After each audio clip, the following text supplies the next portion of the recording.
I'd been so hurt in life, nothing could hurt me. Not even Yeah. myself with tattoos and bodybuilding. Yeah. You know, to take that to the extreme that I even gave birth to my son and my daughter without pain relief. Me too. Because, yes. High five. And it was that feeling of, well, actually, if I don't die, then what can kill me in life? Yeah. Why don't you actually look at what's important and realise if you can be grateful for just waking up and being alive, everything is a bonus. Your erotic fiction. I nearly said the other word. Fiction. Oh my God. Did that ever cross over at all for you? Well, I received lots of death threats. Mostly from very religious people who said, you'll burn in hell and I will actually come and kill you as an honour killing. You know, it's okay to be triggered. It's just not okay to be horrible about it. Yeah. And I think, you know, for the people who had almost built me up and praised me, the same people that had cheered me on all the way, they became my biggest haters. When you're on the come up, people will recognise how hard you work and they feel inspired. When you reach the peak, they're like, okay, now I'm not as inspired. I'm actually quite angry at you. Tracy Kiss said, I'm not an arsehole. I'm so bad with compliments. Hi, I'm Ella McCrystal. Welcome to The New Mind. Today's guest is Tracy Kiss. Now, Tracy Kiss started her career, well, for most of you will know that she started her career in glamour and has actually become very multifaceted, has lots of different businesses, and also has a story that I think most of you will be deeply interested in for lots of different reasons. Stories of trauma, stories of resilience, overcoming adversity, but also just a really interesting mind. And as this is called The New Mind, then I'm sure most of you are here for that reason too. So also she's brought her lovely daughter along, Millie, who's in the background doing lots of sort of background work, taking photos, videoing stuff for content. And so if you hear little footsteps or anything being knocked over, that will be Millie in the background milling around.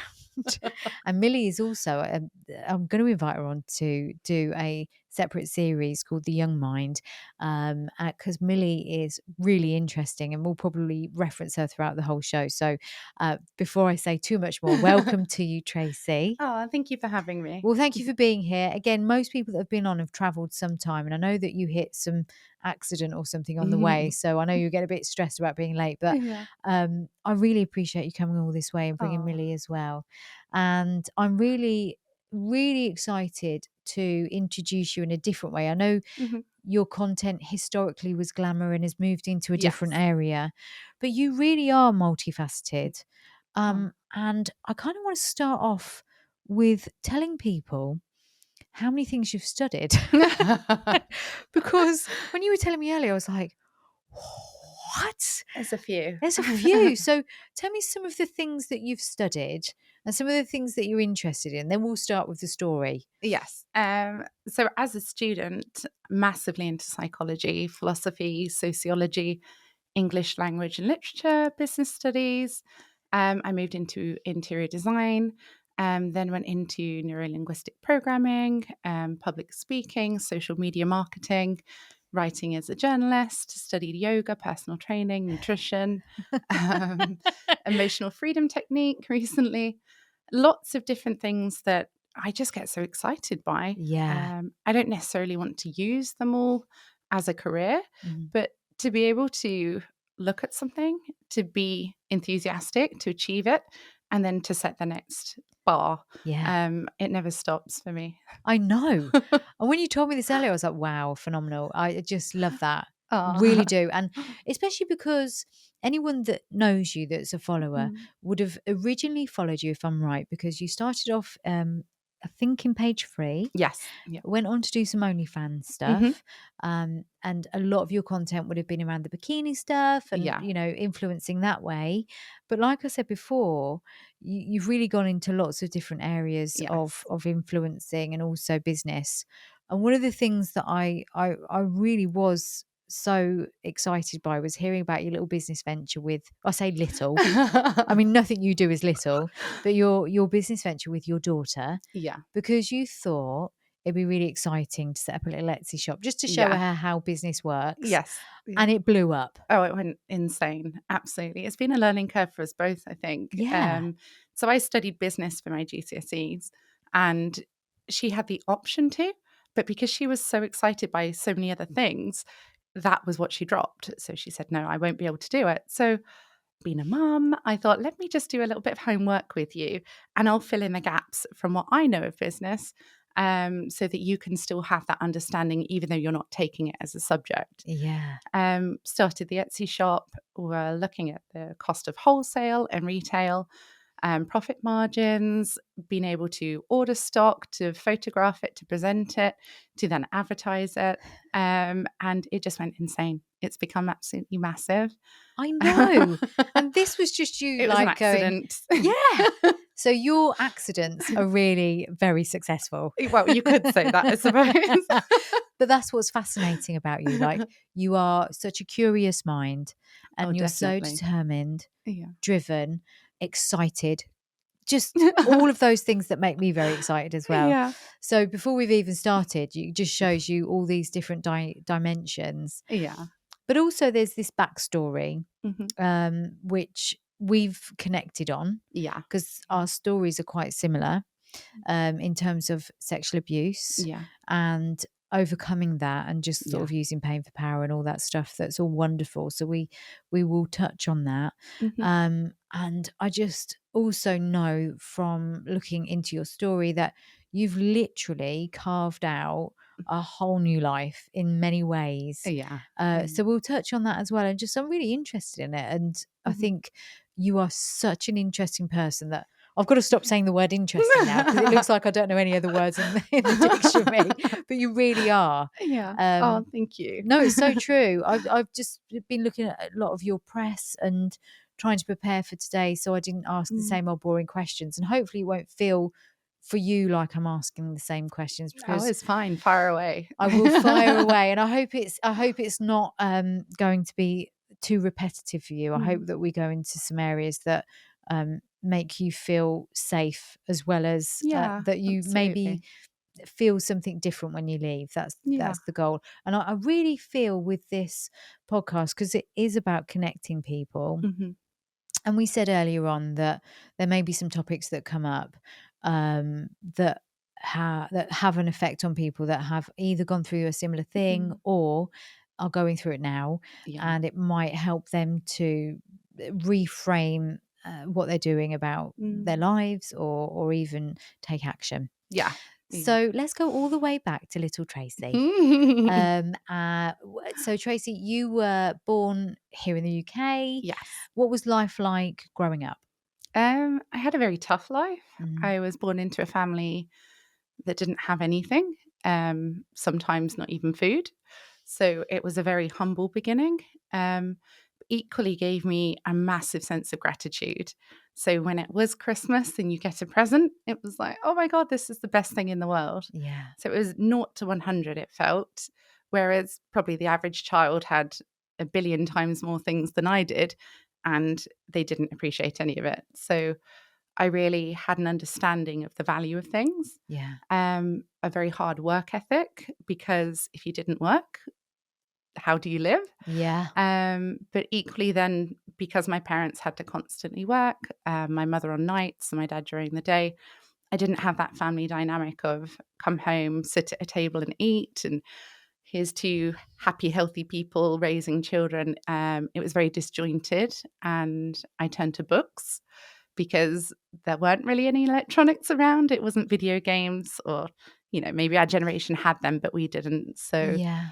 I kind of then escaped into fiction, nonfiction, and where the internet is today, you would scroll for hours, I would read for hours, um, Yeah. and became so enthusiastic for growth, I think, from a very young age. So interesting. And I remember encyclopedias being really Mm. my thing. Yeah, I yeah. loved encyclopedias. I loved that you could just open up a page anywhere and learn something Yeah, new. yeah. And so I kind of relate to that Mm. escapism. I loved books.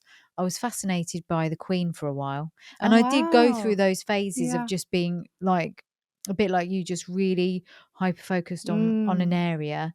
of learning about something, and then it would be the next thing, Yeah. which I think Yeah. again it's a sign of the times then that Yes. Yeah. that's how you learn, unless Definitely. obviously school, but Mhm. outside of that. Yeah. So that's really interesting. But your curiosity is maybe born from necessity, actually. Yes. How Yeah. am I going to get out of this life unless I work? And Yeah. how do I do that?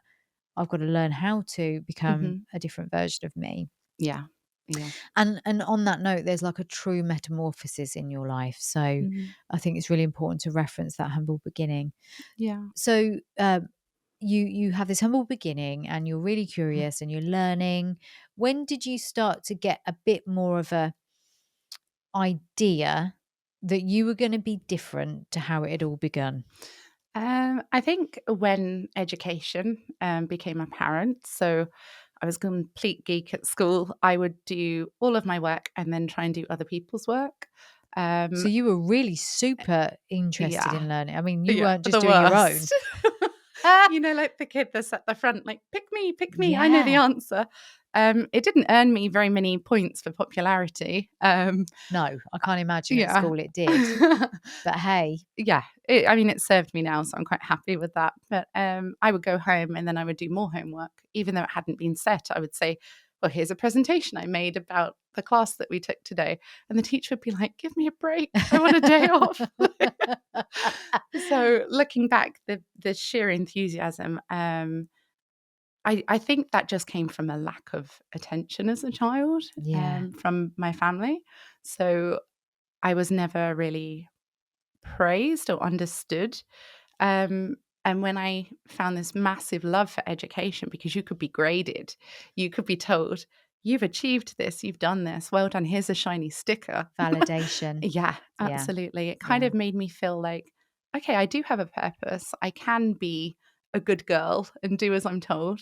And people appreciate my effort. So I guess, when children now will hop on one leg and say, "Mummy, look at me, haven't I done well?"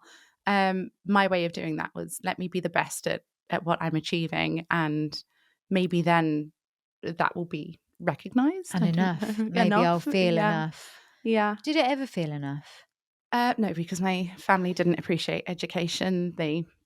Um, it was of no interest to them. So it was like speaking a different language. It was, why are you concerned with this? What does it matter? Um, it Oh, was more earn money, pay the bills, and that was it. So I kind of did both. I got a job at the age of 14, had multiple jobs, studying, and everything I had, I was like, I will earn it. It will be mine, and nobody can take that from me. So, so you yeah, had this interest in education, but you were working hard, yeah, not just in yeah, education, but really to set the foundations of independence, I guess. yeah, Once you realized you weren't going to receive that validation or Mm, acceptance, you sort of went into, okay, so how do I look after me then? yeah, How do I yeah, do that? Um, I know that I referenced early on actually that there was some mm, sexual abuse as well. yeah. Um, when was that? How old were you when you sort of experienced that trauma? Well, I think I have autism. Yeah. So the way I think and feel is very different to the people around me. Yes. And I have memories of being in a house that I grew up in. So I must have been about 7, of a relative touching me. Mm. I can remember the perfume. I can remember scratchy fingers. Yeah. I remember thinking, why is your hand so cold and why is it there? Yes. Um, And I remember telling my parents, but them saying, "Oh, no, no, no." And it was kind of brushed under the carpet. So I have these memories, and then I think to myself, was that a dream? Did it Mm. really happen in my adult years looking back? Why is it so vivid? Why do things remind me of it? But I don't know for sure if that really happened. When I got to my teenage years, that's when I know for sure Yeah. that it happened. And even in my adult years, I also had some. So it has been 3 people, Yes. um, all adults, substantially older than me, and one was a relative. And I believed that whilst I was bullied by other children for being a geek and a bit socially awkward, didn't have very good social skills, as I say, I feel as my son is autistic, that I probably am also, Yes. probably where he got it from, that I trusted adults so intently. I never believed anything that they could do would be wrong, because in my head, if you're bullied, you go to a teacher, you go to an adult, they make everything right. If somebody has an ulterior motive, one of those adults was terminally ill, I then know as an adult now that's why they did that. Yeah. But at the time, I didn't know that it was different, that it was wrong. Um, and it's only kind of later on, and when police are involved, that you actually say, Jesus, this is severe. Well, it's a way of So, protecting yourself as well. I think children innately trust mm, adults, as do, yeah, cubs and the young in the yeah, wild. We trust the adult, we trust the mm, elder. But also, if you've expressed concern early on at the age of 7, yeah, I mean, even if you think you dreamt it, which I doubt very much you did, by the way, for you to yeah, have such vivid memories of something, but even if you think you dreamt it and you said that to a parent, to brush it under the carpet and to not actually yeah, make you feel valid and safe in that moment, well, that's a form of abandonment anyway, yeah, yeah, and then, like you say, you definitely know it happened later on. yeah, Um, of course, it's very difficult when you're a young person to uh, question things if mm, things aren't, if you're not educated, in what I mean by educated, if mm. people aren't saying to you, by the way, This is wrong. yeah, Yeah, if someone does do this to you, yeah, then really we must know about that, and we must yeah, keep you safe. Again, the way that you trusted adults, and I think with mm. autism as well, a lot of people that are autistic, it's either good or It's it's very black and bad. white. Yeah, I Yes. remember saying, "This hurt me. Why did he do that?" Yeah. "No, he didn't do that to you." Yes. And I was like, "Oh, okay, he Uh, didn't do that." so you now self-abandon because you're being Yeah, abandoned in that moment, and you learn yeah. to self-abandon and not trust yourself. Yeah, because looking back, you think, when somebody says to you, "Do you have a memory of this day?" You may have seen a photo of Yes. that and you say, "Oh, I remember I wore these shoes." But what happened right before you put those shoes on? Oh, I don't remember, because Yeah. you're picking up that photograph. But I remember the sensation of it, Yeah. everything. Me thinking, "Oh, I didn't know at the time that it was wrong. I just knew that I didn't like the feeling, that it hurt." Yes. Yeah. But now as an adult, I think, well, what if I did dream it? Is it possible that I could have? That my parents told me that didn't happen, but I have memories of it happening. And it's not from a photograph or them telling me you went to a picnic and you wore red shoes. I have that. And it's repetitively coming up in sensations and memories. Yeah. But Which are held I can't prove cellular. it. Yeah. That's the thing. Because there's no physical evidence and it's held on a Mm. cellular level, it's hard to explain that, isn't it? Yeah. When Yeah. you've not been believed, Yeah. you've not been validated, Yeah. because you're going to have a real physiological, emotional conflict there. I Mm. think it happened. I'm holding it on a cellular level, but I've got no physical evidence, and I wasn't really believed. So did it happen? Yeah. I talked myself out of it. No, you weren't. Yeah, That didn't happen from a relative. Don't be silly. People don't do that. And I thought, oh, maybe I dreamt it. But yeah, I wish at that age I understood. But I would be very alarmed if at that age I understood. yes, of So course, it's one of those. But as an adult, as a single parent, when it happened with a third person, the second person passed away because he was terminal. The third person, they were held accountable. And good. I thought, oh my God, there is finally an end. Yeah, And you can almost prove what happens. yeah, Because a lot of people believed the person who did this to me, when he said, no, I'm in a relationship. You're jealous and you're making this up. And I haven't even seen you. I have an alibi for where my whereabouts were. And I was like, no, you did this to me. And some people are so confident and so sure of themselves that they could sell you oxygen, yeah. Well, they like believe their own they lies. do. They Yeah, do. And it was only because I'd been injured as well.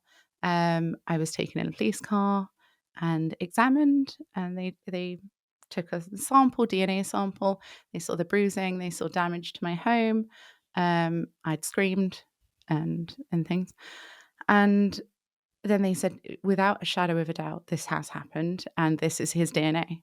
And then his alibi had to say, well, actually, we kind of just covered the tracks because we didn't know for sure and we just believed him. And then he said to his partner, yes, I've gone and raped someone today and then come home to you and acted like it didn't happen.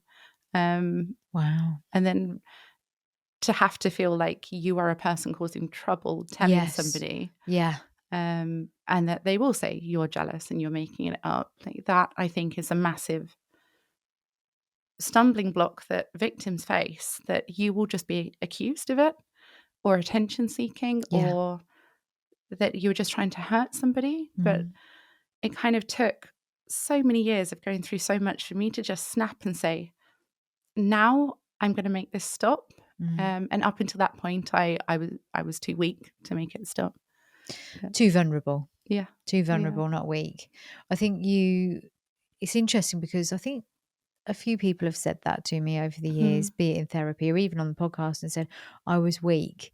Yeah. And I always remind you that definitely not weak is vulnerability, because you are not in a position at that point in time to either feel like you're going to be heard or to feel safe to speak out. Yeah. Because safety is everything. Oh, definitely. Going back to that very beginning bit where you said, it was brushed under the carpet. You're not psychologically safe anymore. Yeah. So that would build the foundation of what you would then do if this happened again. And that's vulnerability, not weakness. But I understand what you meant when you said that. Sorry. No, don't apologize, because that's genuinely how you felt. Yeah. You don't need to apologize for that. But I just want to remind you that I don't think you've ever been weak. You started early on, educating yourself, really working really, really hard. There's never been a weakness there. It's just that you weren't believed. Yeah. So that made you feel weak. Or it made you feel confused. Yeah. And you've translated that, which is the self-abandonment again. And it happens to all of us that have been sexually abused or neglected or emotionally abused. You question your own reality. Oh, definitely. It's the massive gaslighting thing, isn't it? And then even if someone, and I've experienced this, even if someone isn't actually questioning me, I'm always ready for someone to be questioning me, not believe me, or if they do believe me, to think that, I believe you, but perhaps you're just aggressive, or perhaps you're just, over the top and you showing have to off. justify yourself. It's always, even talking out about my own abuse, and I'm sure you'll feel this as well. There's always an element of, I hope people don't think I'm doing this for attention. Yeah. Because that's certainly not. No, this is, if I wanted to get attention, there's a million different ways to get attention. Talking about being sexually abused is definitely not one of them. Not a favourable one. No, it's really not, especially when there's so much tied in with family and all sorts of trauma. So the reason that I think you and I are speaking about these things is because there are women and boys and men that have been sexually abused that do still carry a lot of shame and self-blame. So it's important to change the narrative. Definitely. And I thank you for being so open already and delving into that, because I know there'll be people that hear you and go, oh yeah, I felt like that too. Or I feel like that too. Yeah. So after all of this has happened to you, what did you do in terms of managing that within yourself? Those emotional reactions, those symptoms of being sexually abused. Did you have those common reactions to it, like disassociation or emotional dysregulation, self-harm, those common things, eating disorders? Yeah. Were you experiencing those things as well? I had anorexia, not diagnosed, but my periods stopped and like very low body fat. Yeah. I was very frail. I'd faint all the time. The kind of not self-harm, but I turned to fitness as a release.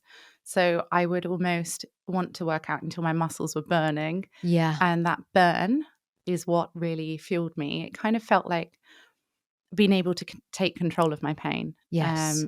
Also with tattoos and piercings. I had 80 tattoos. Which are phenomenal, by the way. Thank you. I really like them. So, but you felt you were addicted to it. Yeah. Like to hurt myself more than I had been hurt. And in bodybuilding, because I felt so helpless by the hands of abusers, to be able to then say, I will be as strong as possible, as physically able to defend myself. I got weapons for my house. I got CCTV. lights and everything. So it's like Fort Knox, to be my own security and to back Yes. myself, Yeah. rather than feel like a victim. Yeah. Well, also because, as I mentioned there before, that psychological safety Mhm. that wasn't provided, Yeah. you've had to really step that up Yeah. and, Yeah. be, like you say, be the security for yourself. Um, but what also happened was that you, like I said at the very beginning, you sort of went into various different ways of studying business. Mm. Um, Talk to me about the page three. Yeah, that was a complete accident. Wow. So growing up, like, I never rated my appearance. I definitely didn't feel beautiful or accepted. I was bullied and mocked, for having long legs and looking like a daddy long legs, and long floppy hair that I would hide behind baggy clothes. And yeah, people would spit in my face and cut my hair and call me names. I was vegetarian at a young age, well, from the age of 5. Nobody really understood that. And I'd take cabbage to school, which did me no favors. They would think, what a weirdo sitting in the corner with her books and cabbage. Oh, how cute So, though. yeah, and being called Kiss, people were Yes. saying, oh, who would kiss you? And, I think it's definitely character building when you have an Yeah. obscene surname. But yeah, so I always, even from relatives putting me down and kind of like Cinderella, I kind of felt, but Yes. I didn't feel hard done by in the sense that I didn't know any different. Of course. So I wasn't seeking praise and acceptance because I'd never had it. So I didn't Yeah. know that it existed. Yes. I would see popular children and think, oh, they look nice. But I didn't wish that I was them because I didn't know that I could be anything other than myself. So I didn't have a role model or something that I wanted to be. I just knew that when I did things I enjoyed, it made me feel better. So I always smiled, even when I was bullied and abused. I would always smile, which is probably a really creepy thing to do. Uh, Or is it it's self-protection? yeah, It's just that yeah, subconscious way of wearing the mask. yeah, yeah. I would close my eyes. I would Yeah. sit behind a wardrobe, which I now realize is quite strange. Well, again, it's hiding, isn't it? Yeah, yeah. It's just, I guess, like, the way I just handled life was to retract away from Yeah. humans. Yeah. Definitely loved animals. I loved unconditional love and just enthusiasm for somebody to be cheerful without expecting anything of you or taking anything from you. And animals do that in Yeah. abundance, don't Oh, they? amazing. Yeah. Yeah. So I became like a bird whisperer.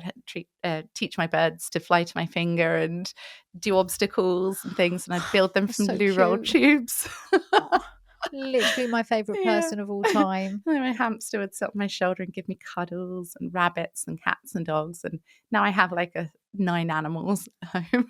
Wow. So I always found this kind of calm energy. Yeah. Um, and I always saw the positive in things. So even if somebody was nasty to me, I thought, well, maybe they've had a bad day. And maybe, they'll actually realize that I'm not a nasty person. They don't have to be horrible. But most nasty people didn't realize, they just continued. And then eventually I kind of got to the point where I realized people will be people.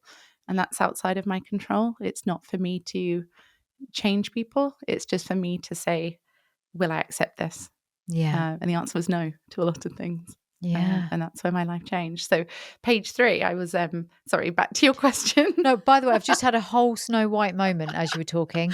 I Yeah. was in the fairy tale. I've seen you in your Snow White moment, animated Disney style with the animals all around you. I was immersed. Yeah. Oh, I love it. I love it. So carry on. Sorry. Yeah. So then I was working in an office. It was actually for a modeling agency. And I was like the ugly Betty. And I was working in model management. So booking people for photo shoots, um, doing all the expenses and record keeping, just a complete geek, organizing everything. And I loved it.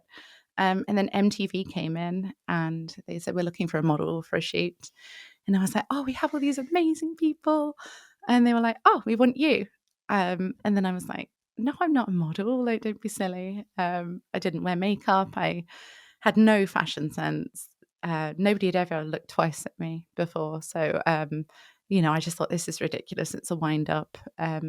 And they were like, no, seriously, like you're what we're looking for. Can we please pay you to be a model? And I was like, what? My goodness. Yeah. That must have just been so, like, for you, just confusing but exciting all at the same Yeah. time. Because it was completely out of my comfort zone. Like my mum has never worn makeup. Yeah. Um, we grew our own vegetables, scrubbing floors on your hands and knees. That just very humble, no Yeah. airs and graces. And I don't think anyone had ever called me beautiful or praised me in that way for my appearance. Only ever taken offense to my appearance. So something inside of me, I don't know what it is, but it's like a devil on the shoulder, or your kind of inner intuition. I don't know. Just said to me, "Do it."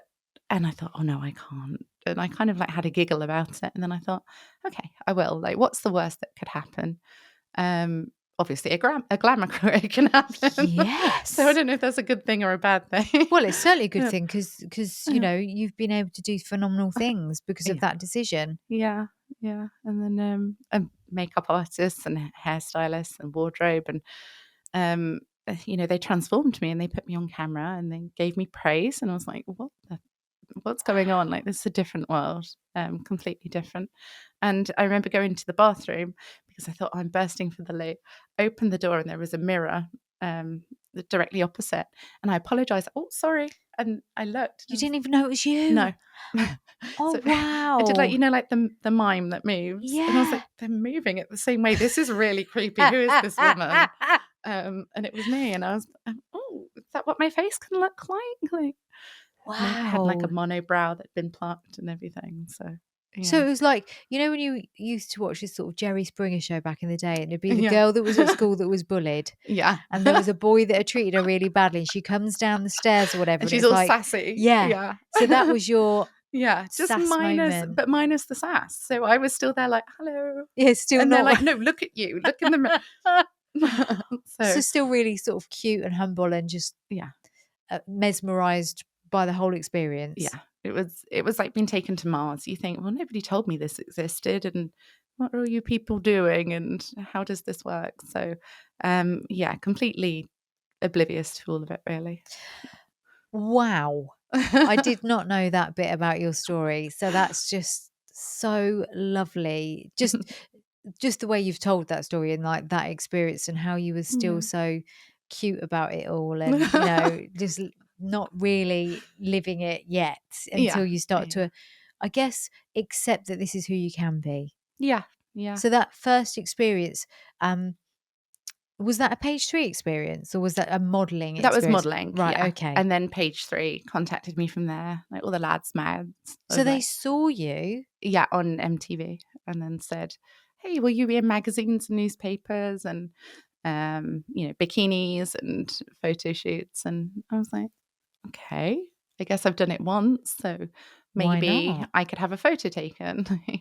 And yeah, it just went crazy. I mean, I never expected it. I kind of enjoyed the novelty of something so alien to me, Yeah. just because I'm quite an inquisitive person. Um, and again, they would say, like, you have to be slim and you have to look this way and be bleach blonde and have big eyelashes and loads of fake tan. And people would say, "You're so beautiful, you're amazing."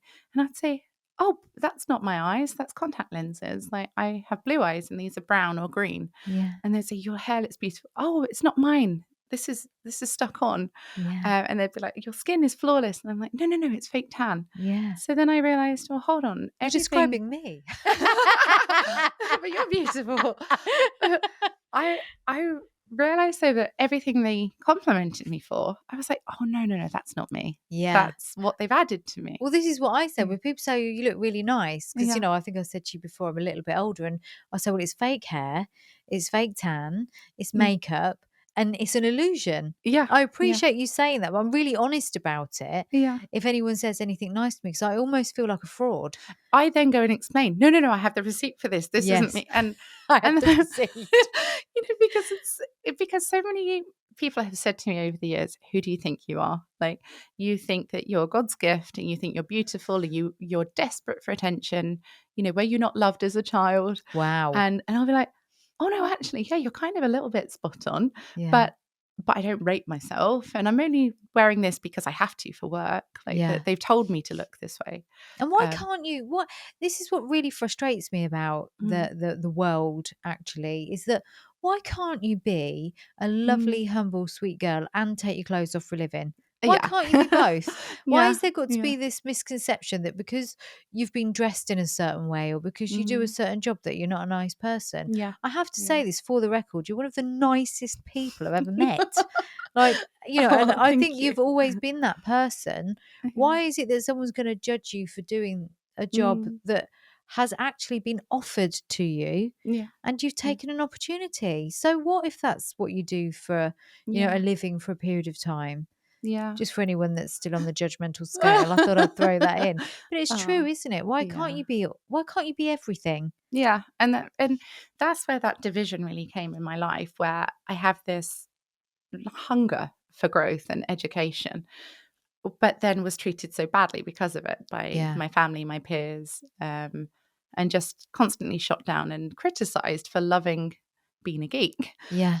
But then suddenly I got lots of attention from my appearance that wasn't actually my appearance. Like, if I woke up in the morning, I looked very different to how I left the studio after a photo shoot. So Yes. I felt almost like a fraud, like this isn't really me. And they only like me because I don't look like me. So Yeah. that was quite a head trip. Yeah, that's a real hard thing to get your head around, isn't Yeah, it? they'll only like me if I'm the opposite to who I wake up as. Yeah. So I see why people say they have like a work persona or an alter ego Like because, Beyonce and Sasha yeah, Fierce. exactly. Yeah. Because what people want you to be is not always accepting who you are. Yeah. But then it kind of gave me this perspective. It felt like, Spider-Man sits on top of the building Yeah. and he looks down. He's like, okay, where am I going to swing and who am I going to save? It gave me this division between the two worlds of work really hard and people will ignore you, or put on a bikini and the world will land at your feet. So I thought, why don't I work hard in a bikini Wow. and make that cross reference? Yeah. And that's what really took off, was being able to use that business insight with the perks of a glamour career. Um, and social media then was picking up. I was in marketing and media anyway. Um, as I say, I was published at 12 for poetry, which I Yes, loved. you told me this. I remember this was the other thing when we talk about all the different things you've studied. Just before we go on to the next part, Yeah. you were published at 12 for poetry, Yeah. and then you wrote a trilogy of fiction as well, didn't you? Yes. How old were you when you wrote that? Oh gosh, I was in my 20s. So, I mean, it wasn't recent, but it wasn't that long ago. So maybe 26 or 27, perhaps. And it was erotic fiction, wasn't it? Yes. So, How um, wonderful. so I have a very high libido, Hmm. and I didn't realize I had a high libido until in a relationship when people say, "Hey, this is different." And I'm like, "Aren't all girls the same?" Because So innocent. yeah, and my friends were very, I mean, we were born in a village, lots of old people around, Catholics. So it wasn't talked about. It was almost shameful. Yeah.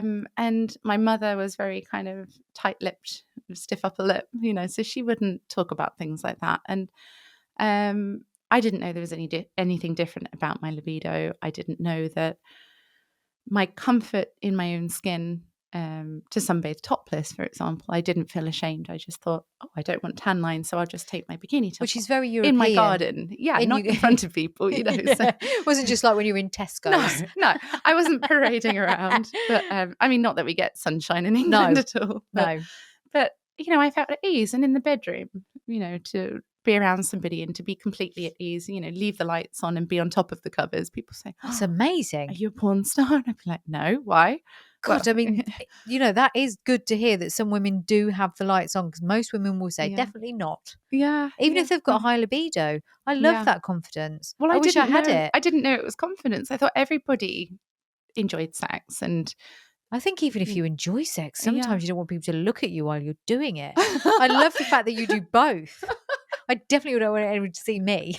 But why though? Like, if you're in an intimate moment with your partner, why can you not just let go? It's a And very good point. Why can't we just let yeah, go? Why are we so worried about what we look like, when Mm. guaranteed, especially, most people that I've spoken to, be it in Yeah. psychotherapy or not, have said, I wish they wouldn't turn the lights off. And I'm like, Yeah. well, I can kind of relate to that. Like, I'm a lights off kind of girl. Yeah. Yeah. But I get it. Like, if you feel confident, let me just say this: if you feel Mm. confident in your body, put those lights on, get the spotlights, get the cameras, do it all, because you only Love get to that. live once. If you have that confidence, Yeah. like, I'm cheering you on, not in the Oh, room at the same yeah. time, but I love that. I love that Yeah. you are that confident and open about sex, because Yeah. people aren't. I think it might be an autistic thing. It might just be Maybe. that the shame wasn't there for me Yeah. because nobody told me to be Yeah. that way. Yeah. So people wouldn't talk about it. But then I thought, well, they all do the same thing behind closed doors, surely. And people would be like, no, nobody loves what you love. And I'm like, Yeah. really? Wow. Why do they not love it? It's fun, But and then when I find something fun, I want to go 100%. So I'm like, how Yes. fun can this be? And Let's just so turn up the volume as high as it will go here. yeah. And then, like TV producers would say, oh, you're really outspoken and open minded. And will you talk about this? And will you talk about that? I'm like, yeah, sure. Why? Will no one else talk about it? And that's when I realized, like, oh, God, maybe I think very differently to other Yeah. people. And the things that I say may seem really extreme, but to me, it feels normal. It's just fact. So yeah, Yeah. yeah. So if somebody's, asks questions, a lot of shows wanted me to talk about sexual health, mental health, and I would very openly and honestly just say yes or no, and this is that, and You'd make I, a great sex therapist, because you are just so, like, factual about it, yeah, but also intelligent and emotionally intelligent and all of those things. but it just felt normal to be that way. So, and then I realized, like, when other girlfriends would say to me, like, not sexual girlfriends, like friends who Yeah. are girls, um, and they would say, "Oh God, this and that," and I'd be like, "What?" And like, okay, we're on different pages then. Like, Mm. people can be different in the bedroom, um, and that was a massive concept to me because you only experience what you know, Yeah. and if you don't know any different, then yeah, it was just an absolute mind blowing thing for me to know that not everybody found this kind of release and freedom in pleasure and Mm. self acceptance of your body. Um, So in your late teens and 20s, you're writing books about, erotic fiction, you're finding your modeling, mm, feat, you're discovering so much about yourself. And you're also realizing that, like, it is a superhero kind of thing. Like, there's Tracy the Geek and there's Tracy the Sex Goddess. it's so weird to say. It's just this, so yeah, and actually so many more facets. I don't want to just give you two, but just Yeah. for the effect, the geek and the sex goddess. Oh, I love that. So Yeah. that might be the title of this The podcast. sex goddess. Well, you flipping well are. I mean, you may as well own it. So you've got these different facets forming. Mm, But then, from the press that I've read, there was quite a lot of physical changes that you made. yeah. So although you're really comfortable with yourself and Mhm. lights on, spotlights, Yeah. camera, action, all that sort of stuff, you also then sort of, would you say you got addicted? You mentioned the tattoos, Mm, to the sort of reshaping of the body and the face and all of this yeah. stuff. So talk to me a bit about that as well. That's really Yeah. interesting. So it opened up a door into choice. Yeah. And for so many years, I felt like I had no choice. My brother was born premature and almost passed away when he was a baby. So he was like the miracle child that survived. And because of that, like all attention and everything went on him, and I was like the forgotten child. Mm. So it would be, what does he want for dinner? Where does he want to go? And we all do what he wants. And I love my brother to pieces, but it's difficult. It is difficult because um, there was so many reasons for you not to feel valid. yeah, Yeah. yeah. And I remember being in a relationship when I was, I think, 25, 26, and the person I was dating said to me, "What do you want for dinner? What's your favorite restaurant?" I was like, "I've not actually been to many restaurants. I don't know." And he said, "Well, what's your favorite cuisine?" I normally just cook for myself.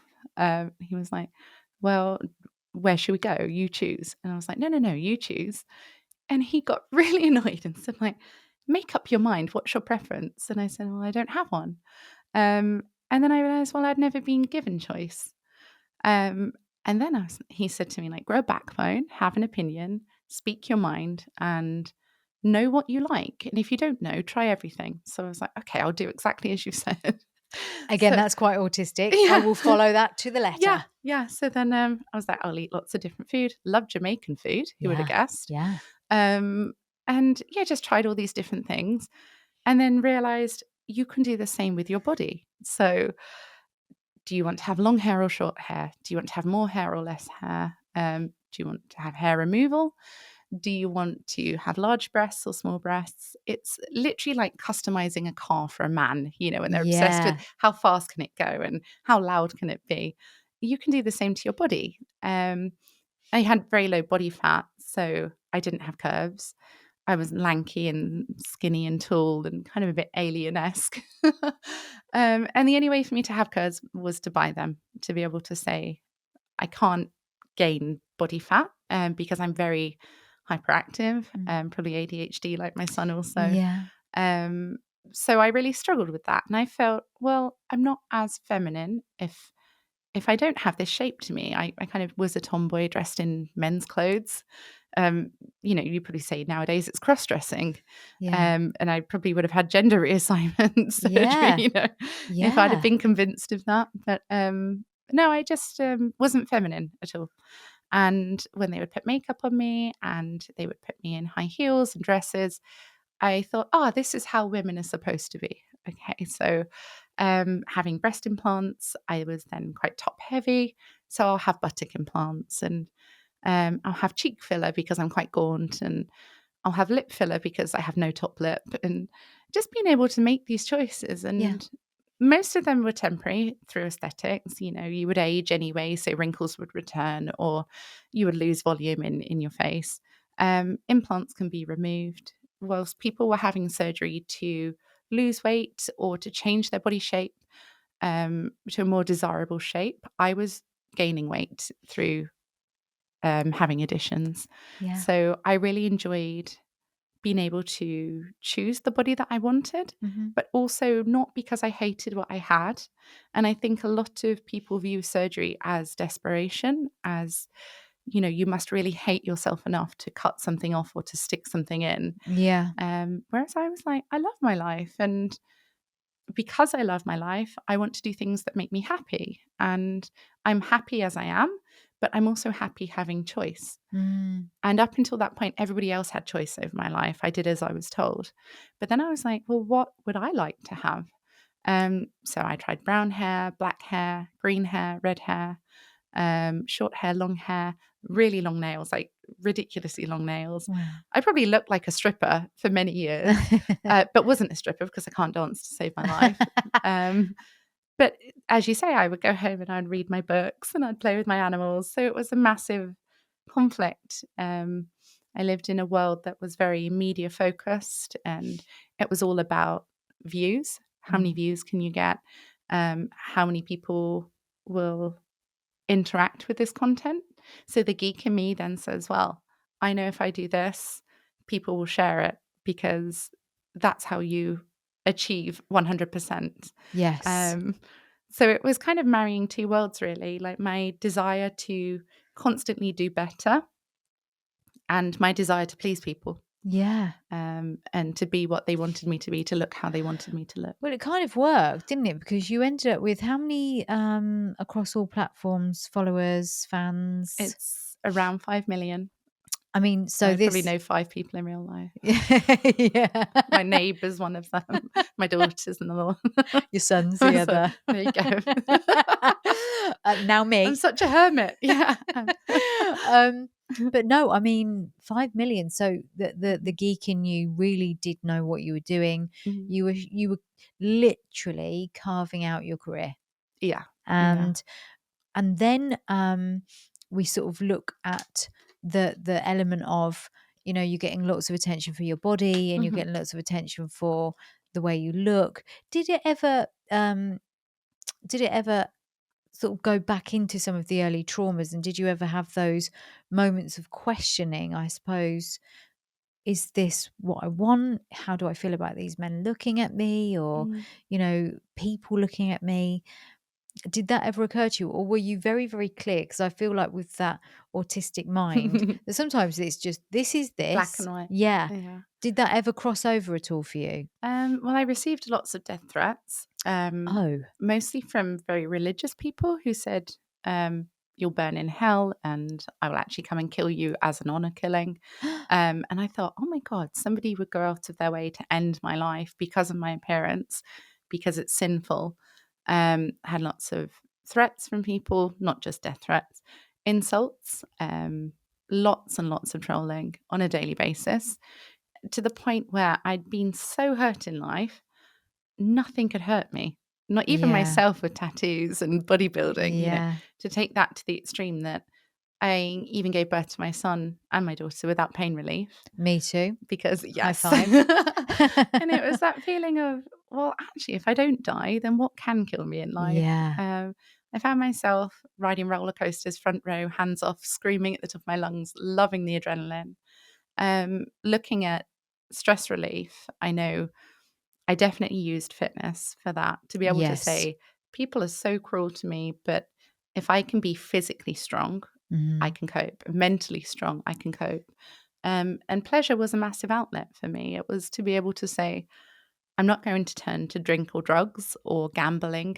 I will reward myself. I've had a stressful day with some nice endorphins, and after that, I can just continue smiling. So even though as a glamour model, I probably attracted the wrong kind of man, a lot of controlling and Mm. abusive men. Mm. I say a lot, that makes me sound awful, but relationships, I've always been in long-term relationships. So um, engaged from my teens, and then together for 7, 3, 2 years at a time. I've never had short-term Yeah, you relationships. were looking for love. Yeah, That's yeah, what you wanted. It wasn't like you were just like, "Right, next." yeah, yeah, I exactly. mean, if you were doing that, by the way, I've got no objection Yeah, to that. If that's how somebody's comfortable and happy, yeah, that's up to them. But actually, what you're saying is you were looking for love, yeah. and you are about, I think, from what I've seen with your daughter today, because we spoke extensively off camera, and I got to know you and Millie really well. And Millie is phenomenal, and you're Oh, thank phenomenal you. with her. And I can see that relationships really matter Yeah, to you, yeah. and you're not someone that would just be very cavalier about those things. Yeah. So, and I guess this is really the point of talking about the glamour side of it, and the Mm. the surgery as well, is don't judge. Yeah. If you see Yeah. somebody that looks a certain way or does a certain job, don't judge, Mm. talk, speak, learn, Yeah. listen to Yeah. them. Because for me, that's what I do all day long with people from all Yeah. different walks of life. And I love people. I Oh, really I'm do. scared of people. Well, I kind of understand why. Yeah. Don't get me wrong, but I love people. I'm not so good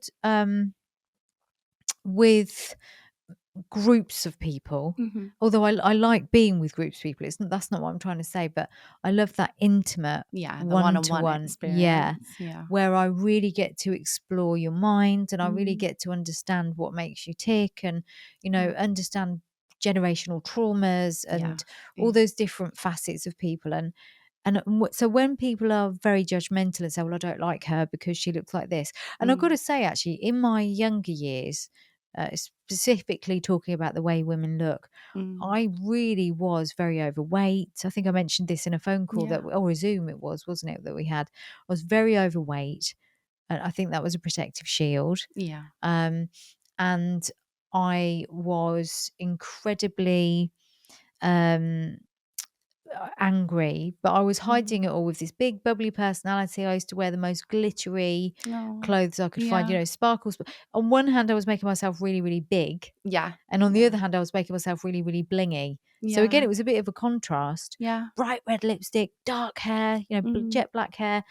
I ended up being hypersexual myself, having lots of Mm. promiscuous relationships. I say that, and actually, a lot of I was saying this to my daughter the other day. Actually, there was lots of times where Mm. I I've always said I was having promiscuous relationships. I was actually often being sexually assaulted Yeah. and thought I was having promiscuous relation, I'd be asleep and I'd wake up and somebody would be doing something to me. Jesus. Yeah. And I thought, oh, that's me being promiscuous. Yeah. I've referenced before at 13, I was raped by a 20-year-old, and I thought that was me being promiscuous. No. Oh my So there gosh. was all Yeah. this stuff that is only as I'm talking about it as I get older. That you realize. Yeah. Yeah. And I've only recently spoken about a situation where I was in a nightclub. Mm. I'd met a guy. I was walking home with him. I wasn't intending to do No, you anything with didn't know him. him. Yeah, Yeah. I was just walking home because I'd made friends with him. He said that he needed to call a cab. Went to a phone box because back then we didn't have mobile Mm. phones. I thought he was calling a cab, and I would get dropped off, and then he Yeah. would. And actually, what he was doing was calling a friend, and Oh his God. friend and he raped me Bloody in a hell. park, and then they went off, and I didn't even compute that that was rape. No. The thing is, because I felt that I hadn't been raped, I didn't know until Yeah, the police were actually like, this is what it is. yeah, I said, well, I wasn't held at knife point by a yeah. stranger in a park. No, But you I then were. have that experience Yeah, and don't see it as that. So no, that's how my head was triggered. yeah, Was it a stranger who, as you're walking through life, comes and attacks you? yeah. It was somebody I knew, and there were no weapons involved, so it can't be rape. But see, this is the good thing about this Yeah. conversation is that rape comes in all different Yeah. colours, shades, sizes. Even if you're married and you say no Yeah, and they it's so. continue, it's rape, isn't it? This So is the it's, thing about this conversation. It's yeah, so important to say out loud so other what you people. expect it to Yeah, be almost. yeah, It's because I quite was strange. naive. I was Yeah. very young, and I Yeah. was naive, and I just thought because when I had um exposed or told about my dad sexually abusing me, the Mm. first time I retracted it, I went, "Oh, I'm only joking," and I got told off. The second time, it was Oh, believed because he admitted it. Thankfully, he was yeah. arrested because I'd given somebody a journal and I'd written Mm. about it in a journal, and then he was arrested, admitted it. But I feel that the narrative painted about me by Mm. various people was that I shouldn't have said anything. I should have kept it within the family so it could have Oh, been it's like dealt with. airing dirty laundry. Exactly. Yeah. And basically, I was the troubled teenager that caused lots of problems. So when these things then happened at 13 and then in the park, as a very You young believe person, that about yeah, I yourself. thought, oh, I'm Yeah. just a troublemaker. I brought this on myself. I shouldn't have Oh left the God. nightclub and trusted to walk with this guy. Yeah. Obviously, it's my fault. It's just, Oh, and honestly, it's just what happens. yeah. It's just what Yeah. happens. Oh well. And I carried on, and it was quite a violent rape actually. Mm. But I still didn't compute that it was a violent rape. No. It's only now looking back, I was totally disassociated. Yeah. Yeah. So I had this massive hatred Mm. of my body. Yeah. And so I was overweight and I was looking at these girls that were on the covers of magazines, just like, oh, Mm. wow, they're so beautiful, with jealousy. Yeah. I was so jealous.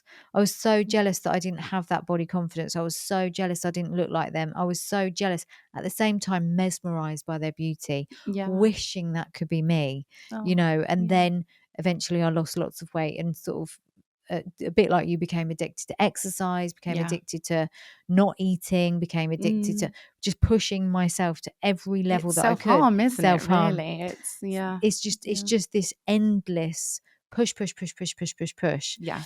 Yeah. It's actually culminated in a job that I love now, and I will push, push, Mm. push. It's probably still an addiction. Yeah. Again, Yeah. probably not healthy if we're looking clinically, Yeah. but at least I love it and I get a lot from it. But it's the Yeah. endorphin rush. It's Definitely. loving Yeah. what you do. And there's this, Yeah. and I think really listening to you, and we've had very similar experiences, but also Mhm. um quite contrasted in the sense that you didn't Mhm. think it was rape because it wasn't with knife point in a park. Yeah. I didn't even really compute it as anything. I was just like, Yeah. oh well, that's what happens. And Gosh. these stories Mm.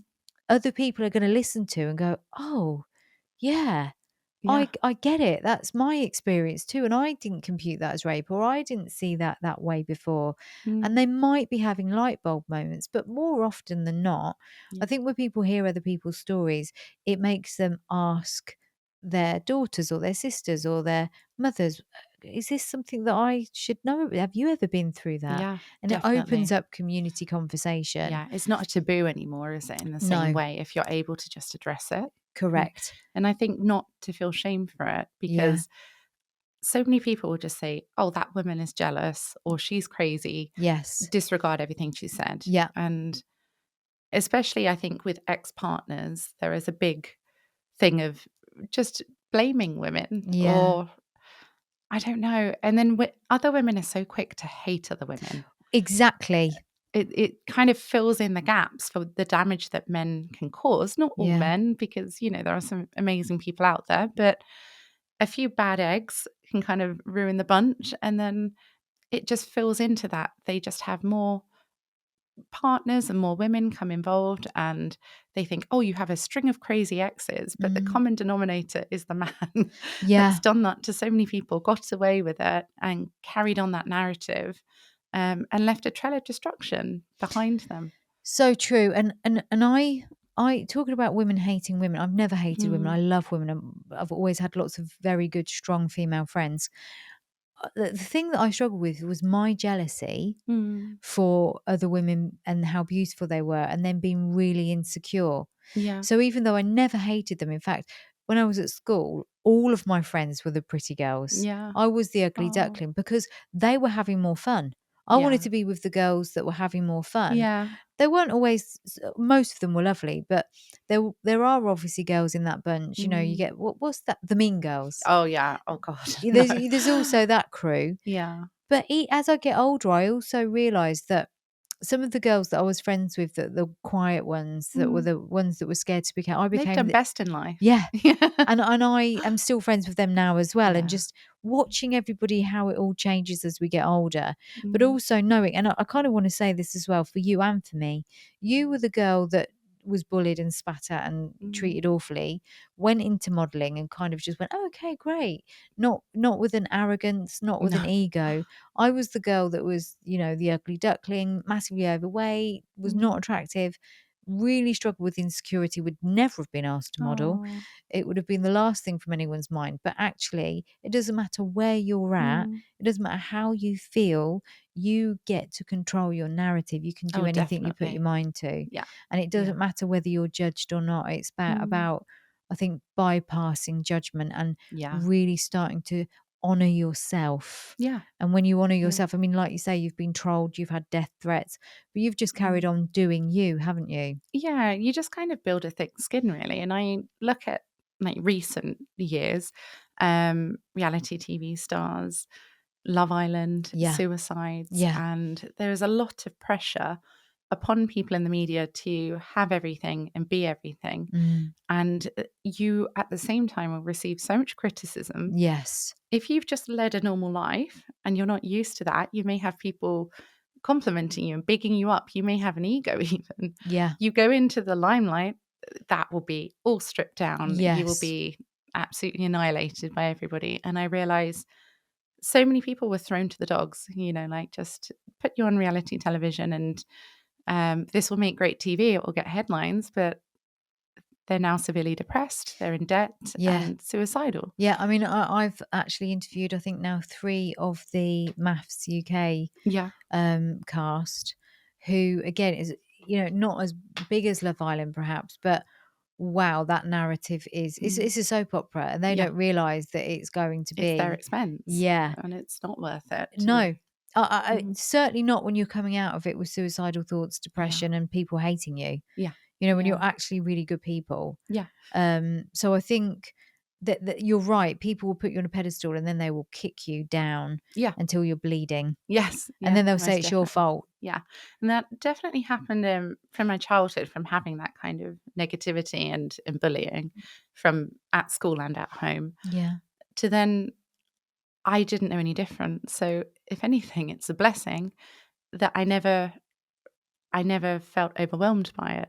I just Mm, thought this is how people are. It's how they behave towards others. So yes. to then have that on a larger scale as my social media grew, it didn't shock me because I was completely at home with that. I was like, oh, I know that people are going to insult me and say every part of me is ugly and that I should end my life because I'm worthless and I'm a bad influence. Terrible, terrible, So, terrible. but it wasn't that wall of, destruction. It was just constant trickles of negativity. So I was thankfully able to deal with that on a daily basis and still be able to have a positive outlook and to live a happy life. Yeah. Um, but I think so many people aren't used to that. And especially when I got to the top of my game, that's when it really changed. So when I would share having my children, being a young mum, I had my daughter at 19 and my son at 25. Um, I would have like stretch marks, I'd have loose skin. I'd be working out and sweaty, bright red, smelt like an onion, like not attractive at all, in like maternity pants and things. And I did home workouts because I was studying from home, I was working, I was raising the children and bodybuilding at the same time. So I would say, today I did this, and or I've just got to breastfeed really quickly, and then I'll come back and do some press ups. And I just shared warts and all, and it was embarrassing. I looked awful. But at the same time, I was like, but this is me. And Yeah. I'm quite happy being me, regardless of how other people view me, because I am me. Yeah. And so if I just live as me, I can live. But if I'm Yes. trying to be somebody else, that's at the expense of myself. Yeah. And when people saw that, they were like, oh, that's really refreshing. Like, you're not pretending to be somebody else, or you're not bragging. You are just being you. And good for you. And loads of mums really supported me and said, you've inspired me to work out. And, oh, do you have any parenting tips? And I was sharing recipes for organic pureed baby food that I'd made and things, and been vegan. And people loved it. But then as soon as I was on magazine shoots, as soon as people were saying, she's doing a headstand with a six pack and she has two children, people were saying, that's so unrealistic. Like, how dare you show us when we haven't slept for months and we're feeling really rubbish about our bodies? How dare you show us a woman that looks perfect? Right. So that jealousy, And it instead of them switched. understanding it in themselves, Yeah. which again, I can relate to that. Like, if you don't feel good about yourself and you're seeing beautiful women, you do feel, you know, I guess intimidated by it. That Yeah. natural insecurity comes out. However, to actually be like horrible to someone about the Yeah. fact that they look great and you don't, and let's Mm. be honest, I might not be like this, but call a spade a spade. If I've put on weight, I will say I'm looking fat. Yeah. Yeah. Comparatively to what I've looked before, I'll say I'm fat. And Yeah. people go, oh no, you're not fat. You know, no, no, I'm fat. I can cope with that. Mm. And if someone's beautiful, I can also say they're beautiful. Yeah. Can it be a bit triggering when you don't feel great about yourself to see a beautiful person? Yes, it can. Mm. Can you choose to do something about it? Yes, you can. Yeah. Can you go ahead with a kind heart? Yes, you can. Do you need to be Mm. horrible to anyone? No, you don't. So, Yeah. it's okay to be triggered. It's just not okay to be horrible about it. Yeah. Yeah. And I think, for the people who had almost built me up and praised me and said, well done, how much have you lost this week in doing this military workout that I did from home? So it was very full on. Yeah. I went straight in at the deep end, but really loved the challenge. And the same people that had cheered me on all the way, I then got my little t-shirt at the end, like, you've completed it. And then I was like, this is me now. And they were like, oh, you've got an ego, haven't you? So Wow. they became my biggest haters. And I was like, oh, hold on, you're fellow moms. And we were in this together. And you were commenting that you're a few days behind me because you started it after. And I was asking how you were getting on. And why do you now hate me? Like, what have I done to you? Like, where did it switch? That's hard. And it's kind of, when you're on the come up, people will recognize how hard you work and they feel inspired. And when you reach the peak, Mm, they're like, okay, now I'm not as inspired. I'm actually yeah. quite angry at you and you make me feel inferior. And me as a person, because I've always been quite gentle natured, I took it so personally, like, oh my God, I've made this woman cry. And she Oh, doesn't deserve to cry. She's another mum and she is struggling. So me being happy makes her sad. Um, and then that kind of resonated through partners. So in a relationship, if I'd done a photo shoot, the partner would say, oh, these men are looking at you now. All these men want to have sex with you. And now they're going to try and take you away from me. Thanks. You've just caused me loads of hassle. And I was like, oh my God, I'm so sorry. I went to work and had a photo shoot. Like, I did this before I met you. I've done it whilst I'm with you. But now I've caused you to feel upset. And then they'd go and cheat with somebody who was at the pub and drunk, and the complete opposite to how I look. Or they'd go out with a girl who was very bubbly and confident and loud, and I'm not like that. I'm quite quiet but energetic. So it's a weird kind of dynamic of two different worlds which are very opposing. Or they go out with a lady that was in her 60s and have Yeah. sex with them. And I'd say, well, why have you cheated on me with a lady who's like twice my age? And they'd be like, well, she made me feel wanted and you make me feel like everybody else wants you. So, Wow. I mean, the problem mm, here with all of mm, those statements is they're saying you instead of yeah, saying I. yeah, And what I was trying to say earlier is when we use I statements, mm, I feel triggered. I yeah, don't now, yeah. but But when I they're was younger, saying, yeah, yeah, I feel triggered because you are so beautiful and I don't feel beautiful. So I can choose to do something about that. And I may never mm, look like Tracy Kiss. However, I can be the best version of me. yeah, And that might be just as beautiful in other ways. yeah, And there's the difference between the you statement, you make me feel you. No, no, mm, no one makes you feel anything you don't already feel. yeah, They may yeah, trigger it unwittingly. They don't mean to trigger you. They're just living their lives, doing their exactly, thing, being yeah, who they want to be. If that triggers you, then use the I statement. What can I mm, do? How can I manage this? How do yeah, I become the best version of myself? Do I want to look, blonde and tanned and all of this? Or mm, do I not really care about that? But I'd love to be on the front of a magazine for how I yeah, am. How can I tweak my brain and tweak my thinking yeah, to be happy, to be content, or to feel accomplished? mm, And once we change it into an I statement, we can actually take action and move forward. definitely. When we're attacking other people and trying to make them responsible for our feelings, You're not we going to get anywhere. correct, You're just trapped correct. in that bubble, aren't you? And that's something you Yeah, naturally did all your life. I think you, from those very humble beginnings, not having a lot of money, you took it upon yourself to do the yeah, I yeah, will read lots of books. I will work really hard. I mm. will say yes more. I will take on those challenges. I will continue Yeah, to learn. I will continue to grow. You did that naturally. yeah, And so it's hard to understand when other people don't. yeah, definitely. But I found even though I worked really hard, I didn't want anything. Yeah, because you would have been very sort of humble in the beginning Yeah, anyway. You didn't need anything, no. perhaps. But then an influencer to not want anything, Yeah. that was a whole different dynamic. So people around me were on private jets and yachts and, wearing designer clothes and doing all these things. And I'm sat there eating apples and playing in the garden with my kids. And one partner in particular said to me, people won't respect you unless you kind of show off what you have. And I said, well, I don't actually have a lot. He was like, you have a bank balance. You should spend it. And I said, no, no, no, no. I feel safe having money in the bank. Um, and I know you could put it into investments and things, but I hadn't at that time because nobody had taught me how. Mm, Whereas now I do have investments. But I thought, well, no, if anything happened, if there was a catastrophe, at least I would have the money to be secure and I would never be yes. homeless. My children will never starve.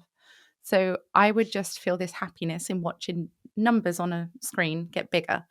And that's how I felt content. Nobody knew what I had, but I felt safe. Mm. So he kind of opened the door to me to say, show off your success. Buy designer clothes, do this, do that. And I remember we went shopping and I never know how to say it. Is it Louboutin or Louboutin? I I don't say Louboutin, but maybe it's know. Louboutin. Yeah. Who knows? So I don't know. Yeah. Let's just say it however we want to say it. Yeah. So it was the trendy shoe to buy. And he was like, come on, we'll go for lunch and then we'll go and you should buy yourself a pair of shoes. So I thought, okay, then, like, if I have to, I'll buy some shoes. And we went into the shop and I think probably had a pair of Primark leggings on, I'm all like a vest all top. about all about the Primark Yeah, leggings, by the way. yeah. I've Some got of the so many best socks. leggings. Yeah, Like that's the only place yeah. I buy socks. And I walked in and all the staff are in like suits and they're very glamorous. And I had hardly any makeup on, and I was just like, "Hi, yeah, I'm just looking at your shiny shoes, and oh, they're pretty." And some other people came in, and they were kind of like pushing past and a bit rude, and sort of looking down their nose at me. And I was just like, "Oh, sorry for being in your way." And then he was like, "Well, what pair do you like?" And I was like, "Well, yeah, maybe those. Yeah, I'll buy those." And he was like, "You're going to try them on?" And I was like, "No, no, no. I'll get those, and we'll go home." And then the assistant was like, "No, you have to try them on." And what other colors do you like? I was like, well, I like those or those ones. I'll have a look. And I tried a pair on and I was like, oh, they're really uncomfortable. They're so Yeah. stiff. And I've got a bunion. I was like, oh, that's horrible. Um, and he was like, just get the shoes. So these other people are like clicking their fingers and been very loud and outrageous. Like, I want this and that. And I was like, okay, yeah, okay, I'll get those then. And then as I got to the till, he was like, is that all you want? Like, you just want one pair of shoes and that's it. I was like, well, okay, I'll buy another pair. So I just sort of sat there and I was like, I'll have those and those and those and those. And I think I bought 6 pairs Wow. as my first ever experience of these shoes. And got to the till and they were like, do you want us to carry these for you to your car, or should we wrap these and do all this? And I was, no, it's fine. I won't try them on. Just, that's fine. Thank you very much. Have a nice day. Bye. And I just walked out and like my whole outfit probably cost £10 that I had on, but I spent thousands on shoes. And I was like, okay, I've got shoes now. I don't need to buy shoes again because I've done that now. And then he was like, I'll hold the bags. Will you take a picture of me holding these bags? And I was like, yeah, I'll take your picture. And I was like, there you go. And I just didn't have it in me to know that How that, to do that, that it. was a flex, that was what people Yeah. do. Yeah. And he said to me like, oh, why don't you put this online and show people that you've bought all these shoes, they're really desirable and they will have respect for you for saying that. And I was like, oh, really? No, I don't really. It doesn't make me happy to say that because they're just shoes, and he really pushed me. Like, people will not realize that you are successful unless you show them. And Mm. he was all about wear designer labels constantly. And I was like, I don't need that to feel happy because I'm already happy without it. Yeah. My family saw that as wasteful. And my peers in influencing were like, well, if you're not wearing this, you're not hip, you're not popular, you're Yeah. not with it. So I was very much in between two worlds. And I had like a 2-door sports car and 2 children and dogs and things. And it was so inconvenient. I thought, I can't park anywhere because the doors are so bloody long. Yeah. I bought it because my partner had said, oh, it's a nice car.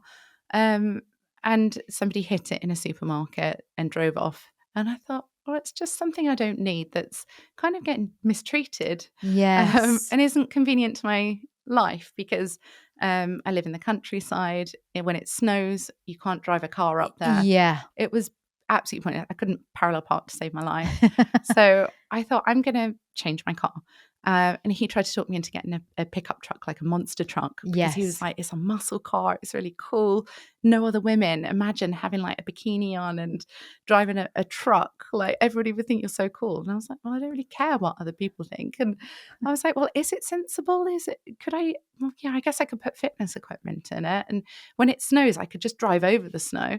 But then I realized, no, it was for him. And it was Yeah. for him wanting to drive my car. Yes. So I actually went shopping. I brought not a shit car, but a normal car. Mm. Not a sexy car, not an overly expensive, but not cheap. And I was like, I'm going to buy this car. He was so mad at me. He was like, what the hell are you doing? You've gone from a sports car to just a mum car. And I was like, yeah, do you know why? He was like, why? I said, because I had red nails today, so I bought a red car. He was like, he just couldn't get his head around it. And that's when I realized that the things that were in my life were so unnecessary. Mm. They didn't serve me. They gave people a perspective about me that, who does she think she is? Look at her showing off and bragging. And it wasn't relevant to my life. No. He came with me for nose surgery in Marbella, and he talked me into buying myself a Rolex. And I remember being in the shop, and I think I had a watch that was like £5 from when I was a child and put a battery in it. And it was just a really naff watch that I never wore. It's the only one I ever had. And he said, buy Rolex. And I listened to him.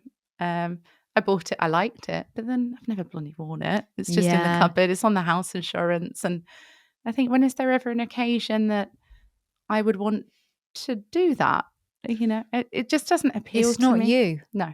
And although a lot of people put a lot of importance on material goods, Mm, it sounds to me like from this story, that's never been you're all about happiness within, mm, whether that be through learning, whether that be through pushing yourself, whether it be yeah. through achieving something, accomplishing something. I don't think material things would ever be enough or No. even touch the surface to make you happy. No. It wasn't meaningful. It No. didn't carry happiness for me. It was initial buzz of buying something, But my buzz came from the security of having a bank balance, Yeah, the digits. not filling my house with shiny things that other people really wanted. I was like, well, they want it, I don't. So Mm. um, then I spent a period of just giving everything away. So I was like, I don't want this. Oh, do you want my television? Take my television. It it was meaningless to me. Yeah. And then when people say to me, what do you want for your Christmas present or your birthday? I say, I don't really want anything. Like, Yes. not that I have everything, but that I'm happy without everything. Yes. So I realized then being an influencer was so fake and shallow. And the people around me who were kind of flexing with these things and saying, look what I have, as soon as the camera would stop, they would just be like, oh God, I haven't slept in days and I've got really bad anxiety and I'm struggling with my mental health. And I'd say, oh, well, I can help you because I wake up every day smiling and I feel so grateful to be alive. And let me just like help you feel more positive and let me help you get healthy and do things that you really care about, not that you think other people want you to do or say or look. And I realized I was more than my humble beginnings because I couldn't live like that, but I was less than the media and influencing that was all about appearance. Mm. And then I kind of fell into this middle ground of I'm secretly an old lady that loves sex, but I'm in a middle-aged body, maybe. I don't know what middle-aged is. You're not middle-aged. Yeah. We will definitely not own that. I'm like that middle circle in the Venn diagram, You're I'm you're a a trilogy. crossover. You're a trilogy.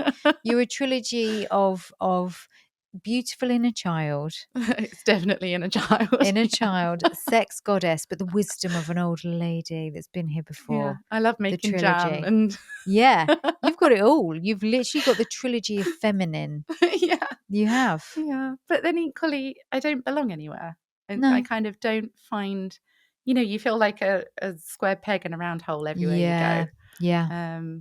And then I was quite happy just saying, well, it's okay. As long as you know where you don't belong, you can move towards the things that do make you happy. And that Yes. was definitely Buddhism, I think, kind of just letting go and non-judgment Yeah. in a very competitive world with a lot of pressure. I put a lot of pressure on myself to do more and be more. But when it comes to other people, I will be so forgiving of people doing bad things. Yeah.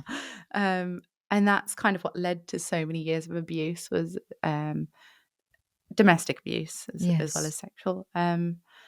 Of just saying, well, they don't mean to do that. They're going through a hard time and it's how they've been raised. And then I kind of then spun that on its head and saw how people make excuses for doing bad things. Yeah. And then I kind of realized, even relatives, I will just cut you out of my life because you are not a healthy part of my life.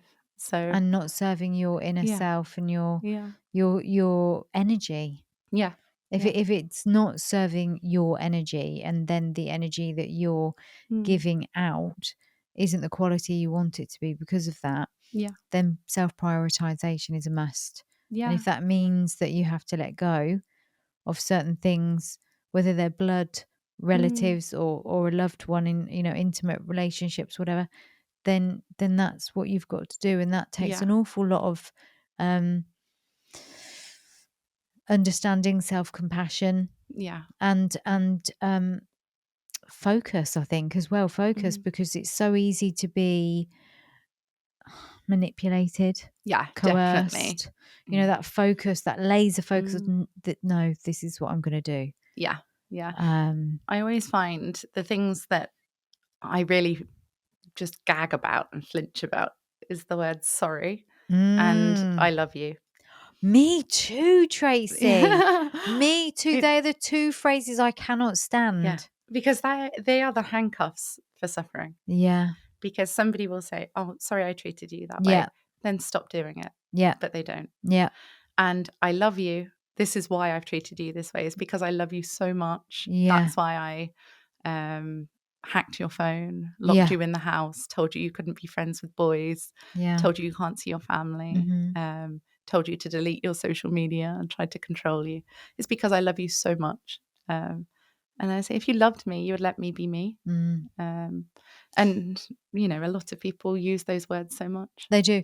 And I always say, I mean, I love, love, love deeply. Yeah. Yeah. And I am also somebody that could be very reflective and very apologetic. However, Mm. I think patterns of behavior Yeah. and Yeah. actions, Speak louder than yeah, words. 1,000,000%. That's why if Yeah. someone is focusing on the words, I say, well, let's just really focus on the patterns of behavior. Let's Mhm. really focus on the output Yeah. of your Yeah. behavior.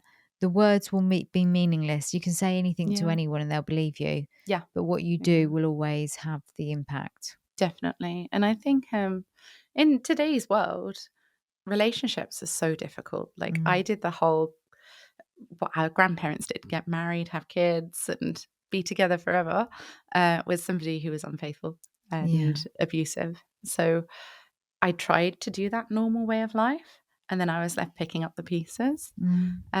And I look at the world today and I see a lot of men pretending to be successful, pretending to be kind of the big I am, to kind of sell you the dream and deliver you nothing. Mm.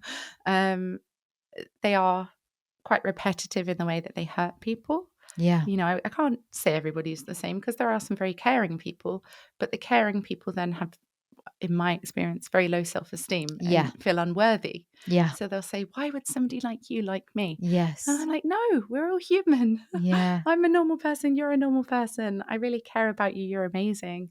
But then they'll say, why are you wearing that? Why are you going out like that? Why, this man looked at you. Why did you make eye contact? And then it just brings out the pain and suffering within them. Yes. And then I think, oh God, I've made you feel so insecure, but all I've done is love you and be myself. And if I go on a date, I'll do things like turn up with wet hair or not wear makeup or deliberately wear a mismatching outfit Yeah. so I don't look perfect. So Yes. that I'm like, okay, That's a good trick. I just show, like that. yeah, like don't show up as the best version of yourself, all glammed up and bragging about what you have because that's not your full reality. Yeah. Don't show up on a bad day as your worst, but be a reasonable representation of who you say you are.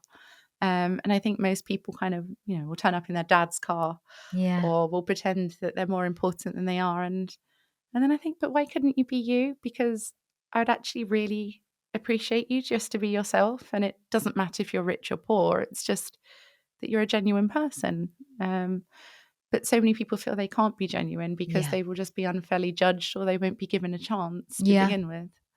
And actually, it's not your job to fix them, is it? No, This is where we I learned say, the hard way. yeah. I mean, you've obviously been such an open heart that you've wanted to Mm, be that person that can help, that can fix. And we all want to do that. Well, I yeah. say we all, but a lot of us want Mm, to do that. I think the key is that you realize that everybody has to take that responsibility. They yeah. have to use the I statements. They have to Mm, see where they're going wrong because people can't hear it. no. If No. you tell them actually that was wrong what you did, Mm. the ego will protect You feel them. attacked and you Yeah. feel like you Yeah. have to defend yourself and justify. Um, but yeah, like I've a few times I've had some of those kind of pinch yourself moments where like celebrities have slid into my DMs and I have dated in the media but kind of kept some things quiet. And I thought to myself, I would hate for this to be my life. I would hate to have the footballer that I was dating be my husband Yeah. because they're just surrounded by gold diggers and Yes. fake people. And it's a very toxic atmosphere. And yes, they have a massive mansion and multiple cars and things. And I was like, but that's not important to me. What's important is a genuine good person Yeah. who is who they say they are and knows who they are and loves who they are. Yeah. Not that they have to bed a load of women for validation or drive a fast car because they feel inferior about their genitalia. Yeah. So um, for that reason, I avoid rich people. Yeah. Well, do you know what? There's so much value in authenticity. Yeah. There's so much Yeah. value in just the magic of who you are. And I say this a lot to people. I say, look, there will never be another you again. Yeah. There Yeah. has never been a you before now. No. This is the one and only time that you Mm. get to be here in this version of yourself and shine. You give me goosebumps. I know, it's true though. I say it a Yeah. lot to people because they forget that Yeah. whatever is going on for you, it is your Mm. experience, Yeah. never to be seen again. Yeah. Never underestimate the power of that. Never Mm. underestimate the magic of that, the miracle of who you are, because you are a Definitely. miracle. Everybody is. Yeah. So if we're here and we've been given this opportunity, Mm. be you Yeah. authentically. And there's nothing more beautiful. Mm. And so everything you've just said is so true and so apt. And I hope that by listening to that and for people to hear someone like you Yeah. who has had those the riches, the glamour, all of those experiences, but has Mm. also had the complete contrast of being bullied, being spat at, being told that you know someone's going to kill you just for, Yeah. you've had so many different experiences, and what it all comes down to is you just want somebody to Mm. be themselves Yeah. and somebody that you can be yourself with, be that in a friendship or be that in Mm. a relationship. You just want to be authentic Yeah. and Yeah. to live in a world where you are free to be you without the fear of death threats. Yeah. You know, in an ideal world. In an ideal world, I wouldn't be threatened with murder. But I Yeah. think that's it's so true. It doesn't matter Mm. where you're at or Yeah. what you're doing, just be you. Yeah. Yeah. And the right people, they always gravitate towards you. Like Yeah. my friendships are lifelong, 20, 30-year friendships. The relatives that I'm close to, I would die for them, you know, my Yeah. children and Yeah. people who have been consistently genuine. Yeah. Not just they can keep it up for a while and then the mask slips. Yes. And I think a lot of people are struggling in life. They've been through traumatic events and they are still trying to heal from them. Yeah. And that may be why they go on to hurt others. Yes. And I think part of life is suffering, but Yeah. it's your mindset and how you deal with that Yeah. and how you move forwards from that. Yeah. And don't make Mhm. excuses to hurt other people because Yeah. you've been hurt. I mean, Yeah. I think I've hurt other people along the way, but as soon as I've Mm. realized, Yeah. actually, here's a key to unlock that, Mm. I don't have to do that. I can actually heal Yeah. and I can use my experiences for good, Yeah. which is exactly Yeah. what you're saying and exactly what you've done. Then actually, we can all choose to Mm. stop the trauma, Yeah. to change the cycle, to Yeah. break the cycle, to create a new one. Yeah. And I think Yeah. that's exactly true. Everything you've said. People are Mm. hurt, but don't use that as an excuse to hurt others, No. because No. that's not okay. If you've been hurt, you know it's going to hurt someone else. Yeah. Generational trauma is real. You know, Oh, horrible. it's horrible, and also the way it affects genes, the way it affects DNA, the way it actually physiologically, biologically affects us. Yeah. That's all very, very real. Neuroscience shows us that. However, Mm. choice, Yeah. I Yeah. statements, taking Yeah. accountability and responsibility. And if you haven't learned how to do that, seek it out. Yeah. Find a Yeah. coach, find a therapist, read a book, listen to a podcast. There's so many different ways that you Mm. can learn to make the Definitely. right choices. Mhm. You are living proof of that. You're the girl that was reading the books before there was the Yeah. electronics to do it with. Yeah. So if you can do it in those humble beginnings where you weren't validated and you weren't, Mm. you know, there wasn't a safe place for you, if Yeah. you can do it, then anybody Anybody can. can. Yeah. And neuroplasticity, when you think Yeah, how your entire life can change I know. for the better, why would nobody seek a better life? That's what I don't understand. Well, you referenced Mm. neuroplasticity there. It's my favourite word Mm. because I love to explain to people, look, Mm. neurons that fire together wire together. Mhm. Repetition is recognition. I say it on every episode. Oh, And there's a amazing. reason for Yeah. it. There's a reason for it, which is you are never stuck in one No. place. No. You can do so many different things. The neuroelectrics method, which I'll be training next year, is an amalgamation of, you know, so many wonderful neuroscientists, Yeah. so many proven therapy techniques, so much wisdom from the spiritual, you know, from thousands of Yeah. years worth of spirituality. Oh, I love that. I know. And all of those techniques, all of those methods Mm. create neuroplasticity. Yeah. Anything can change if you are willing. You know, Mm. there you talked about the sort of jealousy you received over the way you changed your body, and you know you had your six pack and everything. Well, that's happening inside the brain as well. Mm. You know, if you exercise the brain as a muscle, Yeah. and you can do that, you will rewire. and you Yes. can Yeah. change, and you can feel gratitude, you can Hmm. feel lucky, even if other people would say, oh, that's really tough what you've been through, you can still feel lucky and Yeah. grateful. Yeah. And you've done that. Yeah. And you mentioned Buddhism there. It's one of the greatest of all the religions and the Definitely. philosophies. Yeah. And remember sort of seeing a book in a library and reading it and just thinking, oh, it was life changing. I didn't become a Buddhist, but Mm. I did love the principles, and I Yeah. And think elements of it that you of can course, apply to your life. of Yeah. course, and I think again that comes from reading or researching and being Mm. curious. Yeah. The Yeah. curious mind is the most attractive mind, isn't it? Definitely. I love everything about sapiosexuality. Yes. And when I've dated relationships just for lust, Mm. I've always thought, oh, just have a really good conversation with me, please. Yeah, It's, definitely. that is what is absent, is having Yeah. that meeting of minds. Yes. And when you find that, it's incredible. Like, I know people chase highs throughout life. Like, you want a good looking partner, you want a nice car, a big house. And when you get that, you're initially excited. It could be a turn on. But then after a while, the novelty wears off. Yeah. And then you're craving the next high. Yeah. And people with drink and drugs, they build up such a tolerance because Yeah. they have to go further into it I just keep to get the taking same more. kick. Yeah. Yeah. Whereas the further we go into life with material possessions, with houses and cars and the latest iPhone, I've stopped buying the latest of things. Mm. That was the first step to say, oh God, I've got last season's. That was such Yes. a weird thing for me Yeah. in the industry to now say, my phone's like 4 years old. Yeah. And it's fine. I'm okay with that. I It's don't feel not like less of a crashing. person. Yeah. Yeah. Whereas before, it was like, oh God, I haven't got the latest one. What am I missing out? The fear of missing out. Yeah. And I think, like I say to people, like they may buy a big house and they say, I've got 5 bedrooms and this and that. Oh, do you have children? No. Mm. So what are the bedrooms for? Well, guests. So Mm. who? Your friends. And how long have you known them? Oh, a year, 2 years. Where's your long-term friends? Oh, I don't really keep in touch with anyone from school. Hmm.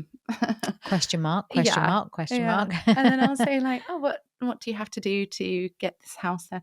Oh, I work this job and it's very stressful and blah, blah, blah. And yeah, I really struggle with sleeping at night because I take my work home with me and and sometimes I can't eat because I'm so stressed. And I'm like, oh, that sounds really tough. And do you often get sick then? Oh yeah, my immune system's like up and down. And oh gosh, it sounds like quite a poor quality of life for a nice house.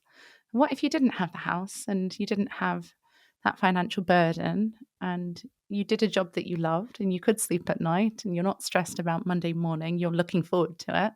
What if you worked for yourself? What if you built something that was a legacy for the children that you've yet to have? Because, the time is never right if you don't have enough. Mm. When are you ever happy with enough? And as soon as you get something, you then want the next thing. Where does it end? Or Mm. what if you go in the opposite direction? And what if you're grateful for what you have?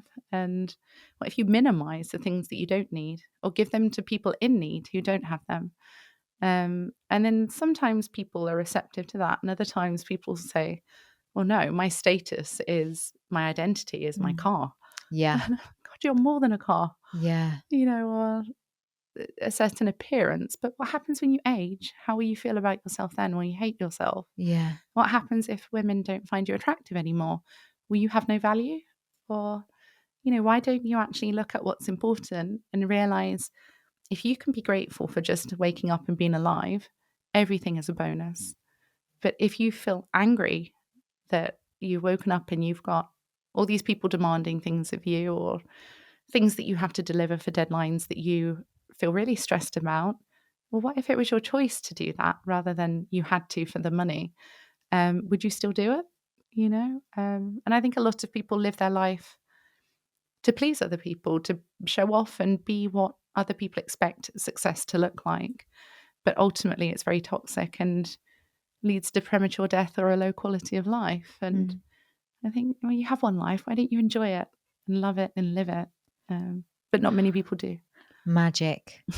That 2 minutes was magical. Sorry, I can rant for England. That was not a rant. This has been such an immersive experience for me. I've gone into so many different areas in my mind just listening to you talk. I could listen to you for, well, days. You are so easy to listen to. You've got Oh, so many beautiful things to say. You've got so much life experience. You are so lovely. oh, thank you. Genuinely having so many magical moments listening. I mean, if another person never listened to this, which won't happen, but if they didn't, I wouldn't care because I've just loved every second of it. It's been so, you are so, so genuine and Oh, so genuinely lovely. And oh, I thank think you. that this is what's great about podcasts, isn't it? Mm. Because everything else is to the clock.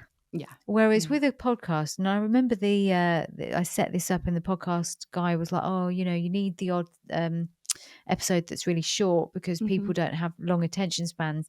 And I was just like, "No, I don't It's think I can do quality, that." not Yeah, quantity. Yeah. because within this, I don't know how long we've been recording for, but within this, there'll be segments that, if you want a short segment of it, You can take we that. can take Yeah, a short segment of it. yeah. But actually, the depth of conversation that you have when you're Mm. not timing it, Yeah, when you yeah. just let There's it no flow, limit.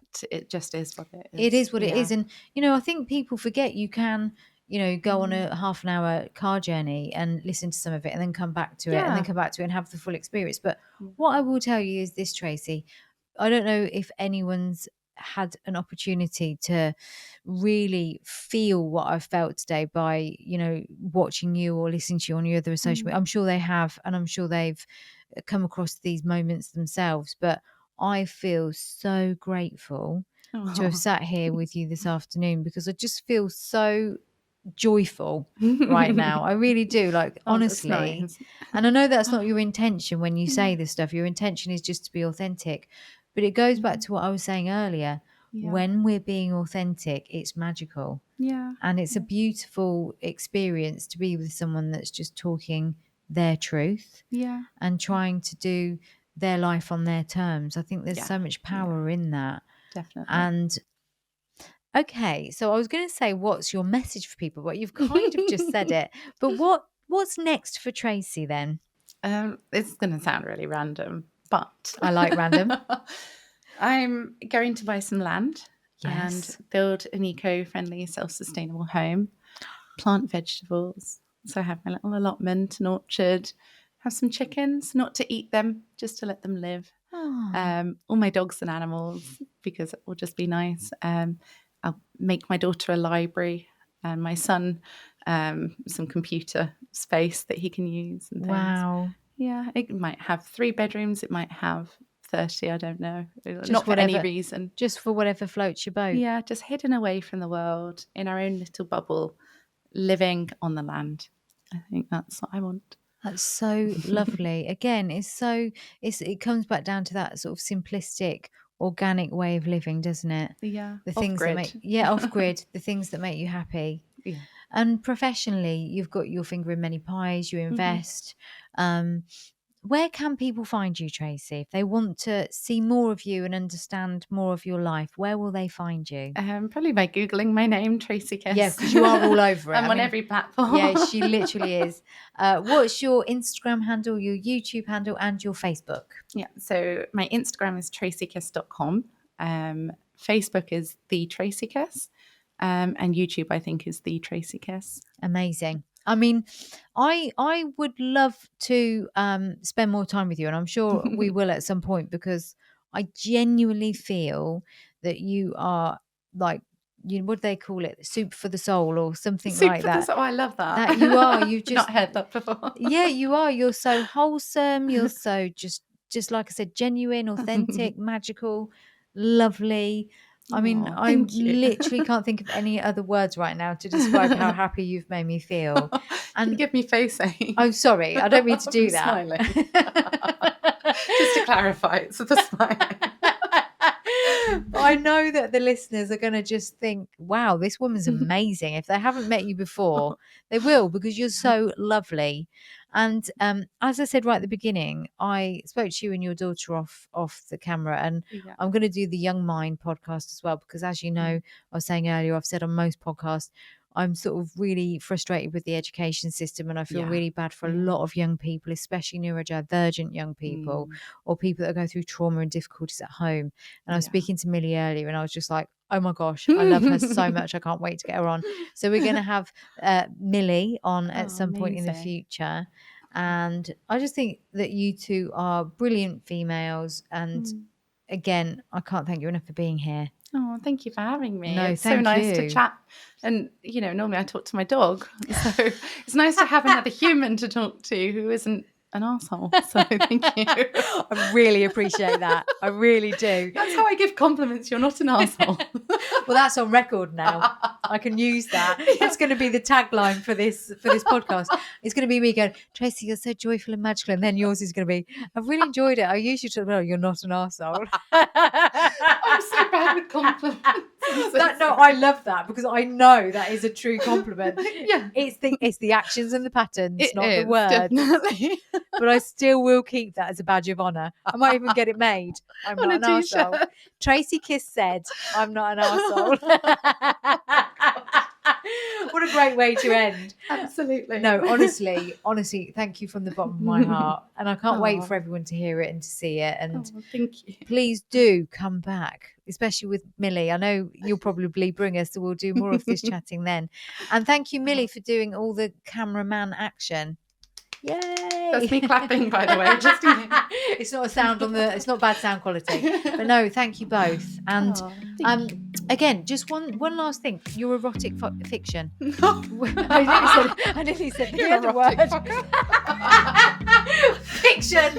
Oh my god. Where can that be found? Is that anywhere published? That's on Amazon. Yeah, and so it's ebooks, or you can have hard copies. And what and your name? Yes, so it's called Traces of Me. Oh, I love it. Play on my name. Great. Yeah. So if you want a little bit of sexy time. Yes. Millie read the reviews from men. Were they hot? They went insane for it. Absolutely insane. And they fell in love with the character who I just based it on my own perception of lust. And women cried and said, oh my God, you understand me. So it was a really kind of, does nobody else see these things kind of moment. Wow. So I'll send you a copy. Yeah, please do. Millie cringed when you said you read the review. She was like, ugh. But actually, so Traces of Me on Amazon by Tracy Kiss. Yeah. Thank you so much, Tracy. Thank you. Bye-bye. Oh, wow. That was